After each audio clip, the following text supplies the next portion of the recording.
अस्सलाम वालेकुम रहमतुल्लाहि व बरकातहू।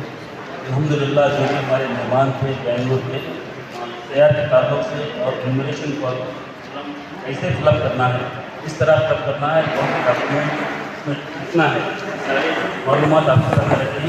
मैं कुछ तैयार के ताल्लुक से 2 या 4 बातें आपसे कहूँगा कि लोगों में एक डर बैठा हुआ है, पैनिक पैदा करके कुछ लोग उनके दिलों में पैनिक और डर पैदा करते हैं कि आपको डिटेंशन कैंप में डाला जाएगा, आपको देश से निकाला। ये बिल्कुल गलत बात है। ये जो है वो वहाँ पर बॉर्डर्स हैं, बॉर्डर एरिया में ये चीज़ें लागू होते हैं, यहाँ पर नहीं होते। यहाँ बिल्कुल साफ़ सुथरा है, जैसे आप कहा हमारे मेहमानों ने। इसी तरह से इसमें जो 2002 की लिस्ट में नाम नहीं है उनके लिए 3 कैटेगरी में डिवाइड किया गया है। वो 3 कैटेगरी क्या है? सबसे पहले 2 दिसंबर 1987 के दिन, उससे पहले जिनकी पैदाइश हुई है उनको एक डॉक्यूमेंट पेश करना होगा, और 1987 के बाद 2004 के पहले दरमियान में जिनकी पैदाइश हुई है उनको अपने डॉक्यूमेंट के साथ साथ अपने माँ बाप में से किसी एक का डॉक्यूमेंट पेश करना होगा। और 2004 के बाद जिनकी पैदाइश हुई है उनको चाहिए कि अपने डॉक्यूमेंट के साथ साथ अपने पेरेंट्स के दोनों, माँ और बाप, वालिद और वालिदा के दोनों डॉक्यूमेंट दस्तावेज पेश करना होगा।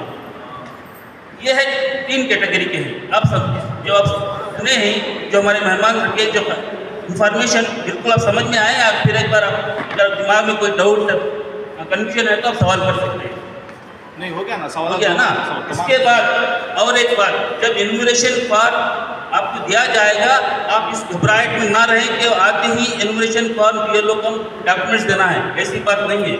आप इन्यूमरेशन बातें आ चुकी हैं, कुछ नई बातें कुछ और नई बातें हैं। इससे ताल्लुक मैं आपको कहना चाहता हूँ कि जब इन्यूमरेशन फॉर्म फिलअप किया जाएगा तो वो ERO इलेक्शन रजिस्टर ऑफिसर के पास जाएगा तो आप फिर इन्यूमरेशन फॉर्म को चेक किया जाएगा। अगर डिटेल्स में आपकी मिसमैच है, कोई डाउट है, तो आपको नोटिस आएगी तो उसके बाद जो डॉक्यूमेंट्स पूछा जाएगा वो डॉक्यूमेंट्स आपको देना होगा।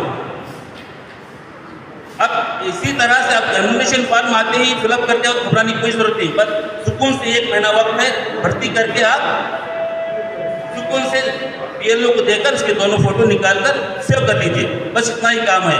और इसके अलावा जो भी आपके शहर के ताल्लुक से अगर आपको मालूम नहीं है तो सबसे पहले आप क्या करना है, SIR का जो इन्यूमरेशन फॉर्म होता है आते ही डायरेक्ट उसमें फिलअप नहीं करना, उसके 2 जेरक्स निकाल लेना। आप जेरक्स निकाल कर उसको प्रैक्टिस करना। प्रैक्टिस करके जब प्रैक्टिस हो जाएगा, डिटेल्स परफेक्ट हो जाएंगे, उसके बाद आप ओरिजिनल में फिलअप करना। अगर थोड़ी भी दिक्कत पड़ी हो जाएगी ओरिजिनल में तो आपका फॉर्म रिजेक्ट हो सकता है, रिजेक्ट हो। इसीलिए फॉर्म आते ही इसको 2 या 3 जेरक्स करवा के प्रैक्टिस करके उसके बाद ओरिजिनल फॉर्म में आप फिलअप करना। ओरिजिनल 2 जेरॉक्स तुम्हें कर लो। हाँ, उसके 2 जेरॉक्स कर लो, प्रैक्टिस करो। अगर आपके घर में 10 अफराद हैं, 5 अफराद हैं, हर फर्द को 2-2 फॉर्म दिए जाएंगे। वो फॉर्म आते ही, मेरा बोलने का मतलब आते ही ओरिजिनल फॉर्म में फिलअप नहीं करो, उसके 2 जेरक्स करा लो। अच्छा उसका प्रैक्टिस करो, कोई गलती हो सकती है तो उसको जब परफेक्ट हो जाएंगे डिटेल्स में तो ओरिजिनल फॉर्म में फिलअप करना। बस इतना कहकर और कोई नहीं है। सब पूरी तरह से अल्हम्दुलिल्लाह मेहमान हमारे समझाए ही। इसी तरह अपनी बात खत्म करेंगे। अस्सलाम वालेकुम रहमतुल्लाहि व बरकातहू।